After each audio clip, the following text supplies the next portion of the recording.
A produção de energia a partir de fontes renováveis e não poluentes está aumentando em escala global.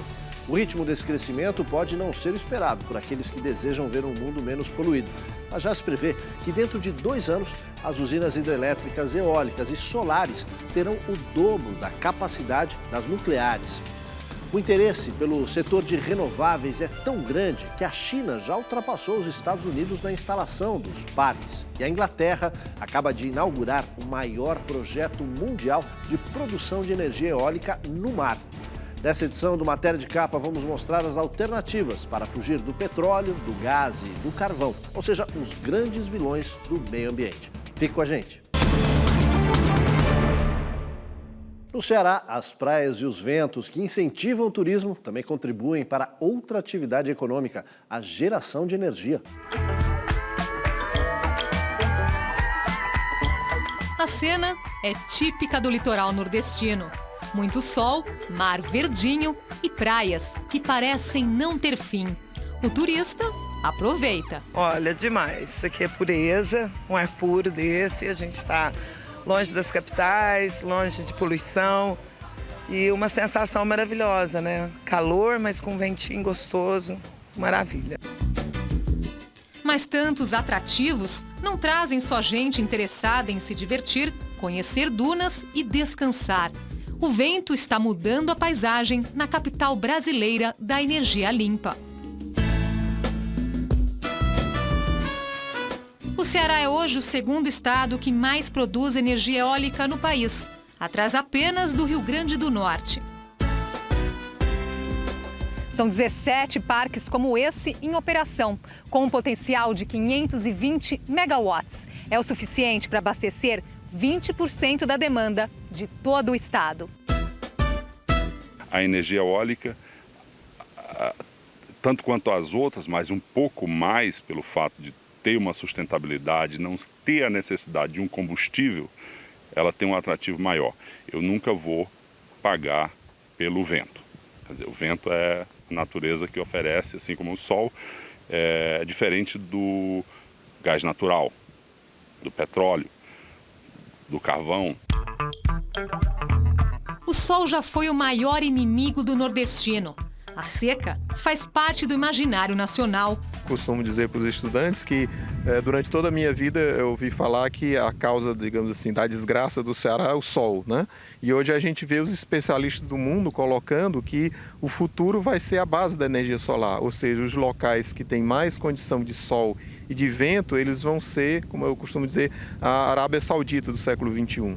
O mesmo vento que empurra o kitesurf deixa o mar agitado e também provoca mudanças no jeito de pensar a geração de energia no Brasil. A realidade que a gente viu no Brasil é grandes setores que tinham demanda reprimida, que antes não consumiam, estão passando a consumir, tá?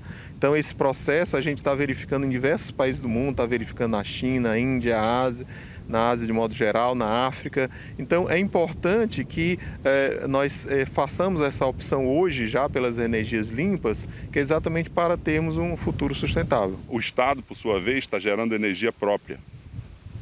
Então tem uma autonomia maior de geração de energia e, consequentemente, uma atração maior de investimentos de outras indústrias para o Estado.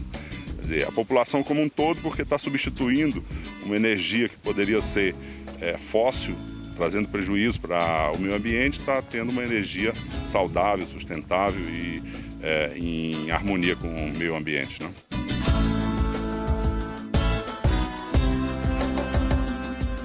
O primeiro aerogerador do Brasil foi construído em 1992 em Fernando de Noronha. Hoje eles estão distribuídos em 9 estados. Vamos conhecer um parque eólico próximo à famosa praia de Canoa Quebrada, no município de Aracati. O nome em tupi significa bons ventos. Nesta central de monitoramento, 187 aerogeradores estão sob olhares atentos. Aqui você tem a velocidade de direção de ventos, a rotação de saída após o gerador, né? E a potência também, que é 2,1 kW que está aqui. A empresa opera 10 parques ao longo de quase 1.000 quilômetros na costa do Ceará. No total, a potência instalada aqui chega a 388 megawatts Energia suficiente para abastecer 200 mil residências de médio porte. Até o ano que vem, a expectativa é dobrar a produção. Como o Brasil ainda está na sua infância do mercado eólico, para você ter uma ideia, hoje o Brasil só 1,5%, ou seja, praticamente nada, da energia consumida no país vem de energia eólica. Enquanto você já tem países na Europa que já estão na faixa de 20%, 22%, 25%. Os aerogeradores mais modernos instalados aqui no Ceará têm 80 metros. Só para se ter uma ideia, isso equivale a um prédio de 30 andares. A manutenção desses equipamentos é feita a cada 3 meses. É quando acontece também um teste de fôlego dos funcionários, que precisam subir até lá em cima. Uma manutenção corretiva, né, ou preventiva, quando a máquina dá algum defeito, somos acionados pelo monitoramento Fortaleza, aqui no Ceará, ou pelos Estados Unidos. E acionar as equipes vêm corrigir o problema. E haja resistência para subir e descer essa escada? Sim, 80 metros de altura, né? Realmente nós temos muita resistência, né? Um bom preparo físico. Você trabalha, né? Mantém a família, ainda mais faz um exercício assim, bom. Mantém a forma. Mantém a forma. País privilegiado em relação à quantidade de rios. É natural que o Brasil tire das hidrelétricas a maior parte da energia que consome. Mas a construção dessas usinas custa caro, demora muito e gera problemas ambientais. Daí a importância das fontes alternativas.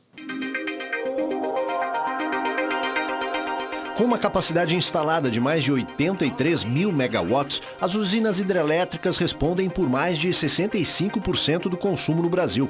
Mas a tendência é que a energia dos ventos tenha maior participação, segundo Elbia Mello, presidente da Associação Brasileira de Energia Eólica. O Brasil cresce a cada ano 6 gigawatts. Isso é um número imenso. Você precisa de mais que uma Belo Monte e meia por ano para atender a demanda do Brasil. Então, realmente é um número muito grande. Só que o Brasil tem um potencial de fontes renováveis muito grande. Só de eólica, o potencial estimado é de 300 gigawatts. A segunda fonte de energia no país é o gás, que responde por cerca de 10% do consumo. A energia nuclear, com 2 usinas em funcionamento em Angra dos Reis, fica com menos de 2%, e a eólica com 1,3%. O restante é atendido pelo petróleo usado nas termoelétricas, que também são movidas a gás, a queima de biomassa, como o bagaço de cana, o carvão e outros. No setor de eólica, o Rio Grande do Norte é atualmente o estado líder, com 24 parques e uma potência instalada de mais de 600 megawatts. Seguem-se o Ceará, com 17 parques e mais de 500 megawatts, a Bahia, com 17 parques e 384 megawatts, Rio Grande do Sul, com 11 parques e 364 megawatts, e Santa Catarina, 13 parques e 236 megawatts. A expectativa do governo é de que o percentual de energia eólica no consumo nacional cresça de forma mais acentuada nos próximos anos. Além da energia gerada, o setor que produz os equipamentos também tem potencial, mas precisa de garantias a longo prazo. Várias indústrias já se estabeleceram no Brasil, mas existe ainda a ansiedade se vai existir a continuidade no sistema que existe atualmente no Brasil. Ou seja, pelo menos uma determinada quantidade de energia leiloada ou contratada a cada ano para que essa indústria tenha uma perenidade e não só trabalhe para o Brasil, mas também exporte os produtos manufaturados aqui no Brasil para outros países do Mercosul e da Europa e em outros lugares. A expansão do setor também depende das linhas de transmissão, que estão com o cronograma de implantação atrasado. Na realidade, houve um descasamento da entrada em operação dos parques geradores de energia eólica e da linha que vai transmitir essa energia que é gerada. Outro desafio é a infraestrutura necessária para transportar e instalar os equipamentos. Superado, ele poderia tornar essa fonte de energia ainda mais competitiva. Hoje, no Brasil, a dificuldade de transporte, a dificuldade de recebimento dos equipamentos gera um custo adicional, o que não ocorre, por exemplo, nos Estados Unidos, onde os acessos são inclusive patrocinados pelas prefeituras, onde querem que essa energia venha para o município deles. E aqui no Brasil ainda existem muitas prefeituras carentes onde não é possível esse investimento para facilitar a instalação dos componentes. Para as indústrias, produzir a própria energia é uma forma de otimizar os resultados e contribuir para o meio ambiente, ao estimular fontes limpas e renováveis como a energia eólica. Xangri-Lá é uma pequena cidade litorânea do Rio Grande do Sul com cerca de 13 mil habitantes. Pertence à região metropolitana de Porto Alegre, ficando a apenas 130 quilômetros da capital do Rio Grande do Sul, o equivalente a 1 hora de carro. Fica próxima também de Gramado e Canela, na Serra Gaúcha e do litoral de Santa Catarina. O carro-chefe da economia é o turismo, já que as 9 praias do município recebem milhares de turistas no verão. Na baixa temporada, os moradores aproveitam o sossego e a tranquilidade do local. A proximidade com a capital atrai dezenas de pessoas que buscam qualidade de vida e que querem fugir do estresse. Morei em Caxias, trabalhava em Caxias, em Flores da Cunha, no caso, né? Nasci e me criei lá, no caso, né? Hoje estou na praia, morando na praia mesmo. Faz 23 anos que a gente mora em Xangri-Lá. E graças a Deus que é maravilhoso para morar, é muito calmo, é um paraíso à noite, é um descanso. Em abril, a escolha de uma área rural de Xangri-Lá para abrigar o primeiro parque eólico da Honda em solo brasileiro trouxe uma nova e relevante perspectiva econômica ao município. Temos uma previsão orçamentária para 2013 de 62 milhões. Se nós vamos receber um investimento de 120 milhões, subentende que ele seria quase que o dobro do nosso orçamento. A energia produzida no Rio Grande do Sul vai ser destinada ao Sistema Nacional, compensando assim os gastos da unidade de Sumaré da Honda. O intuito da construção da energia eólica é totalmente o foco voltado para questões de sustentabilidade. Nós temos um target, nós temos um objetivo de redução, uma meta de redução. Isso é uma meta global da Honda de redução de 30% da emissão do CO2 até 2020.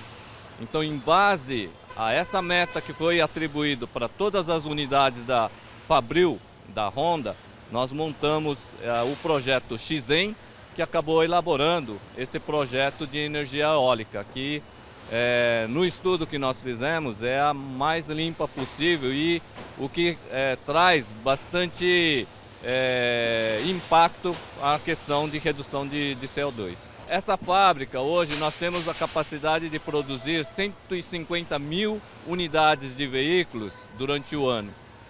Nós temos, para produzir essa quantidade, nós consumimos cerca de 75 mil megawatts. E o projeto que nós estamos elaborando para poder gerar quantidade de energia suficiente para abastecer essa fábrica. Então nós estamos levantando uma bandeira do pioneirismo de explorar a energia eólica para a indústria automobilística. Os aerogeradores que serão instalados em Xangri-Lá são semelhantes a estes, que já estão em operação em Osório. Para dar conta de toda a energia utilizada pela fábrica da Honda em Sumaré, serão necessárias 9 turbinas. A capacidade anual da instalação é de 95 megawatts e o custo estimado da obra é de 100 milhões de reais. Os 3 parques eólicos em pleno funcionamento em Osório, cidade vizinha a Xangri-Lá, são até então o exemplo mais bem sucedido da transformação de vento em energia elétrica no Brasil. Em Xangri-Lá, a capacidade anual será de 95 megawatts, o necessário para sustentar uma cidade como Gramado, com 35 mil habitantes. Limpa e renovável, a estimativa é que a energia produzida em Osório até este mês já tenha evitado o lançamento de mais de 100 mil toneladas de dióxido de carbono na atmosfera. Começou a funcionar no litoral da Inglaterra o maior projeto mundial de produção de energia eólica no mar. Vamos ver como é feita a instalação.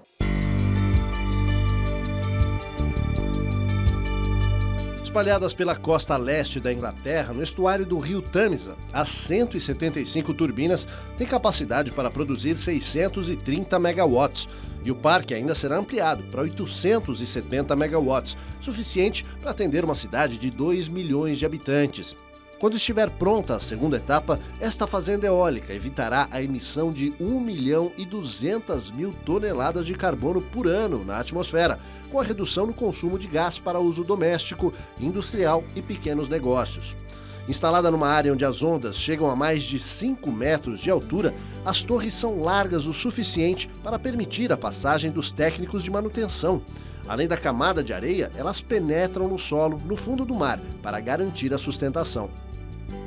Elas são transportadas por barcaças e a localização exata da perfuração é indicada por GPS. Primeiro, desce um tubo de aço, que perfura o solo marinho. Em seguida, uma cápsula que leva os componentes de captação cobre o tubo.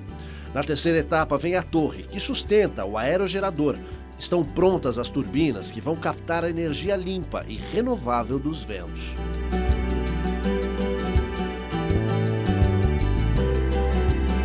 75 países em todo o mundo têm plantas de produção de energia a partir dos ventos, como as que mostramos aqui. A China lidera o ranking de capacidade instalada, seguida pelos Estados Unidos.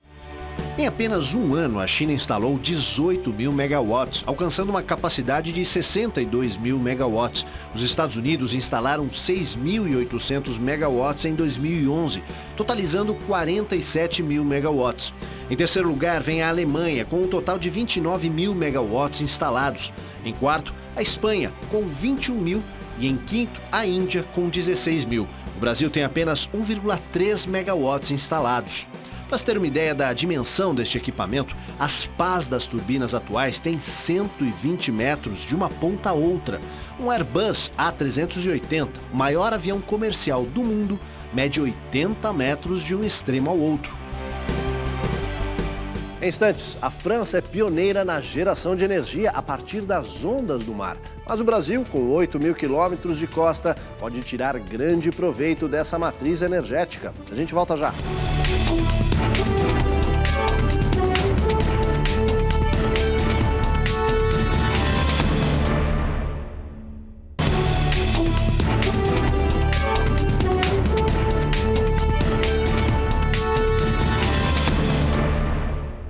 O vai e vem das ondas do mar também pode ser uma fonte interminável de energia. Isso num país que tem 8 mil quilômetros de costa, como o Brasil, pode ter uma importância enorme. A primeira usina de ondas da América Latina fica a 60 quilômetros de Fortaleza. O projeto piloto foi desenvolvido pelo Instituto de Pós-Graduação e Pesquisa de Engenharia da Universidade Federal do Rio de Janeiro, com apoio do governo do estado do Ceará. No pier do Porto do Pecém, foram instalados grandes flutuadores ligados a 2 braços mecânicos. Conforme as ondas batem, a estrutura sobe e desce. O movimento aciona bombas hidráulicas que fazem a água doce, armazenada em um circuito fechado, circular em alta pressão. A energia elétrica pode, então, ser gerada e distribuída para a rede de transmissão. Ainda não há previsão para que isso aconteça, mas o potencial é alto quando combinado com o resto da matriz energética brasileira. O que é importante compreender é que não existe uma única solução, tá certo? A solução ela vai ser dada exatamente pelo casamento de diversas fontes, que cada uma vai complementar a outra, tá? Então não existe uma única solução. A eólica vai se juntar à fotovoltaica, a hidro, das ondas, marés, biomassa, tá certo? Então, através dessas contribuições é que a gente vai ter uma matriz mais sustentável. Lá do Ceará também vem a ideia de aproveitar a energia solar no teto de casas populares para reduzir o custo da conta de luz. Ceará, mas pode chamar de Terra do Sol. Aqui tem céu aberto e calor quase o ano todo. E a maior fonte de energia pode ser de graça. O usuário não paga nada, porque a manutenção praticamente não existe. O que é uma manutenção de uma placa solar fotovoltaica PVT térmica? Somente a cada mês o usuário subir ao telhado e passar uma esponja com água ou um detergente neutro. Isso não é custo algum para o usuário. Estamos em Chorozinho, uma pequena cidade com menos de 20 mil habitantes a 70 quilômetros de Fortaleza. Neste bairro, a construção de casas populares inclui um projeto piloto que pode transformar a vida de muitos moradores. eletricidade e água aquecida com energia solar. Essa placa gera 120 kWh mês, o bastante suficiente para uma residência de baixa renda, que, em média, uma residência de baixa renda consome em torno de 50 kWh mês. E essa placa, além de produzir corrente elétrica, ela produz também água quente. Hoje, a participação da energia solar na matriz energética brasileira é praticamente zero. Mas isso já começa a mudar. Uma pesquisa do Ministério de Minas e Energia mostra que a produção residencial de energia solar já é economicamente viável para 15% dos domicílios brasileiros. O projeto é inovador também na composição das placas solares. Elas são fabricadas com um tipo de matéria-prima que dá e sobra por aqui. A fibra de coco, ela é um autocondutor de aquecimento e de condutividade elétrica, e com abundância no Nordeste. Então eu encontrei, através de pesquisa de vários anos, a fibra de coco como autossuficiente para um insumo para produzir a placa solar. Mas e se o sol não aparecer? Para isso existe a bateria, nós temos 7 dias de carga suficiente com um dia de sol. Se nós observarmos em outros países de primeiro mundo, como Alemanha, como Dinamarca, como China, nós temos sistemas solares funcionando, onde nós não temos irradiação solar como o Brasil tem. Quando se fala em energia do mar, a França é pioneira. Há mais de meio século, os franceses vêm explorando as possibilidades nessa área. Em La Rance, na região de Saint-Malo, costa nordeste da França, foi construída uma usina de 240 megawatts, que tira energia das águas do mar. Inaugurada em 1966, La Rance garantiu à França o pioneirismo no setor. A Inglaterra, Alemanha, Japão e China são outros países que vêm trabalhando em projetos para a produção de energia a partir das marés. Em Portugal, uma usina do mar será instalada em Almagreira, com tecnologia da Finlândia. Daqui a pouco, a reciclagem é uma etapa importante no setor de energias renováveis. E mais, soluções práticas e sem custo podem garantir a iluminação de ruas e casas. A gente volta já.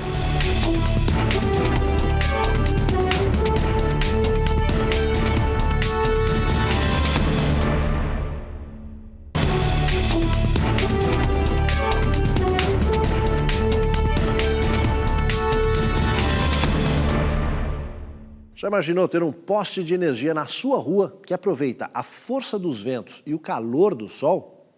Tem gente pensando nisso. É só a luz do sol começar a cair e ele entra em ação. Depois de receber e armazenar energia dos raios solares e da ação dos ventos durante o dia, o poste ilumina a noite toda até o amanhecer. E a presença desse simpático aviãozinho não é só enfeite. Cada detalhe foi planejado e testado. No design do avião, eu encontrei na frente do avião as pás do avião, que seriam hélices do avião, viraram pás eólicas, que geram energia. Quanto maior a força do vento, maior geração de energia. E no espaçamento da asa, na área da asa, eu encontrei espaço para montar as células de silício em cadeia e formar a placa solar. O empresário cearense fala com orgulho da invenção. Ele conta que o poste utiliza lâmpadas LED, mais eficientes que as comuns. Elas duram 50 vezes mais e são 8 vezes mais potentes. O custo de instalação de cada poste é menor que o convencional. Tem muita estrada no Brasil, muita rodovia e muita praça que não é iluminada porque fica inviável a linha de transmissão para chegar até lá. O poste de energia limpa ainda é um projeto piloto. Modelo único, ele fica na vice-governadoria no Palácio Iracema, em Fortaleza. Mas o inventor cearense pensa longe. O potencial de uma torre eólica, ela começa a gerar energia a partir de 2 metros por segundo. Então, gente, no Ceará tem vento com 8 metros por segundo. No Rio Grande do Sul tem vento com 6 metros por segundo. Então, pode ter energia eólica no Brasil inteiro, do Acre ao Rio Grande do Sul. A equipe do Matéria de Capa visitou uma fábrica alemã que produz hélices para aerogeradores. A ideia é reciclar o material após o fim da vida útil. A maior fabricante de aerogeradores no Brasil produz em média 8 pás eólicas por semana. Cada uma dessas hélices leva 6 dias para ficar pronta. No ano passado foram 537, 30% a mais do que em 2010. A empresa alemã chegou ao país em 1995, em Sorocaba, no interior paulista. A fábrica no Ceará foi aberta em 2002. De lá para cá, a cadeia produtiva nacional cresceu. Hoje, o que a gente consome de fora é o tecido e o material de pintura, né? Os demais materiais já foram desenvolvidos, fornecedores no Brasil, e o importante é que a gente atende à exigência do BNDES, que é 60% de nacionalização de todo o material que é utilizado na máquina, né? Não só na pá, mas como no gerador e na torre também. Com o crescimento das usinas eólicas por todo o país, surgiu uma preocupação. As pás que movem as turbinas têm uma vida útil de até 20 anos e, quando descartadas, geram um resíduo gigante, difícil de reciclar. É verdade que o Brasil tem um parque eólico jovem e esse momento ainda não chegou, mas lidar com o problema será inevitável. Pensando nisso, pesquisadores da Universidade Estadual Paulista de Sorocaba, a 95 quilômetros de São Paulo, estudam como reaproveitar o que sobra da fabricação das pás eólicas. As pás eólicas são praticamente feitas de madeira balsa, fibra de vidro e a resina epóxi, que é essa parte mais verde aqui da peça. O que a gente tem feito no nosso trabalho é reutilizar o resíduo que sobra das resinas epóxi. A gente acaba triturando o resíduo da resina em pedaços pequenos, como esses daqui, com formato de pedrisco, e a gente faz a substituição no concreto do que seria pedrisco por esse material. Assim a gente acaba produzindo um concreto mais leve, mas com boa resistência mecânica. Até o final deste ano, a capacidade instalada de usinas eólicas vai passar de 300 gigawatts, equivalente a 114 usinas nucleares.